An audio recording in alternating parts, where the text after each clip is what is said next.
Hi, Joey here at Davidson Motorsports. All you mechanics out there or home doers, time for some new tools, of course. Got to buy something new every time we turn around. Alright, you guys putting on these leveling kits, these HD models, you notice the key here. Alright, the newer ones got a lot bigger key, so gonna need some heavier duty tools. In the past, we've been using this one to take the small keys off. In the future, you're gonna have to be using this one, a little bit bigger. This one made by Ready Lift, very nice, works good. We're getting ready to try a new one here today, made by Wolf. They got a new, different design here, but looks like it'll work pretty good, especially on the passenger side.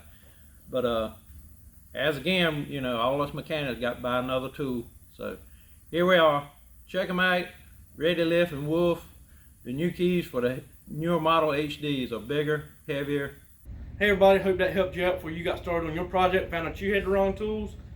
If you'd like to see some other videos about some of our great products we have here from some of our sponsors like Lucas Oil and Permatex and Spray 9 and Fast Orange, check out some of these videos over here. If you'd like to see some projects we've been working on like our 64 C10 rat rod, or want to see what happens when you hit the nitrous button, check out some of these videos over here.